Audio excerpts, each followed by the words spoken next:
Hey, how's it going? It's Troy Roark right here at SpringfieldILHomesForSale.com. This is, of course, the web show where we answer your real estate questions, no matter how big, how small, easy to do. You just go right here where it says comment or reply, leave your question there, and we will get to you as soon as we can. Of course, get a hold of us on our Facebook page and our Twitter site. You can find the links right here, and we will get to your question as soon as we can.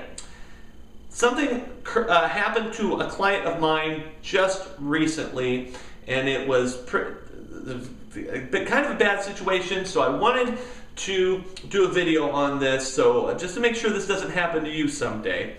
So I hope you learned something very, very important from this.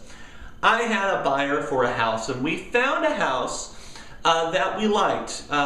It was listed for basically $89,000. And no, actually it was $89,900, basically $90,000.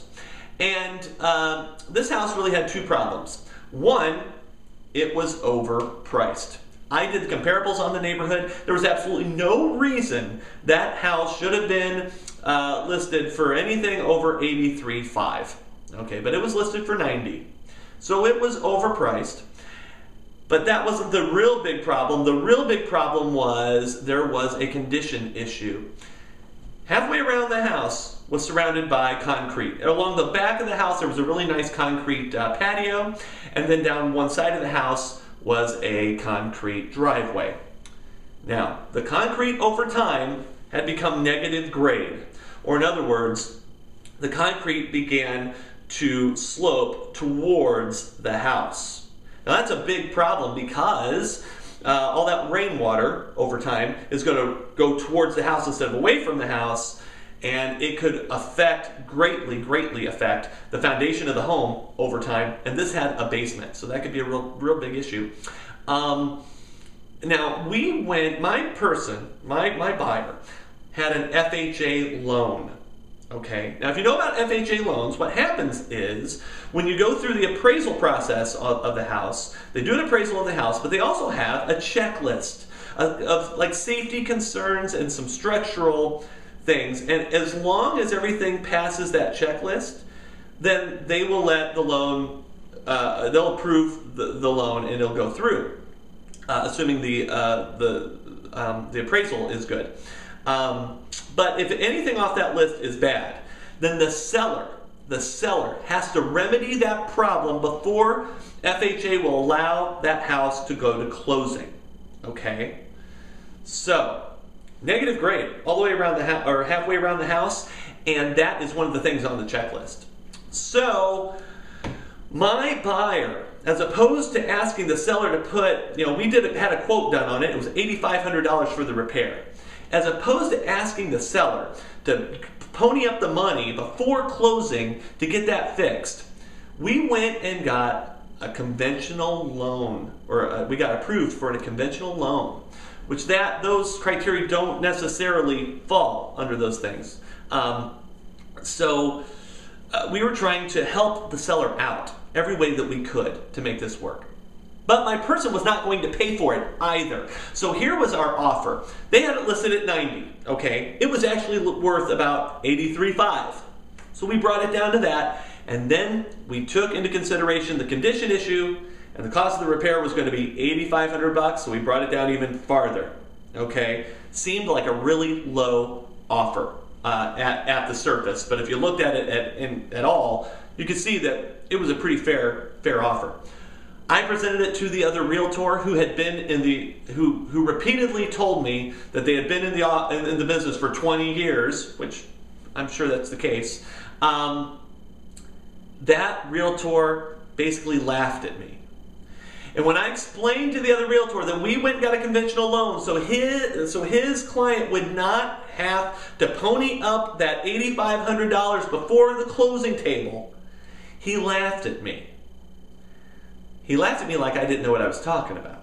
Now, it occurs to me that he has absolutely no idea what he is talking about, and he is doing a terrible disservice to his client. So here's what I want you to walk away with today. When it comes time someday to sell your house and you are talking to realtors about listing your home, I want to make sure you ask them two questions. One, what types of mortgages are most likely going to be used for the purchase of this home, okay? And number two, how is that going to affect our selling process, okay? Let's go back to the house in question here. It was an $80-ish thousand house. If you know anything about the market right now and mortgages, I'm going to guess here, 90 to 95% of all houses sold in that price range are FHA mortgages. They just are. They're FHA-backed mortgages, which means they come with that checklist. And if your house is not making the checklist, most of the things on that checklist are really simple things. Maybe a handrail or GFCI outlets around water sources, things like that. But some of them are pretty big, like negative grade going towards the house. That's on that list, okay? If it's not checked, or if it's a problem, the seller has to fix it. And if it's concrete, the only way to fix it is to tear out the concrete, really.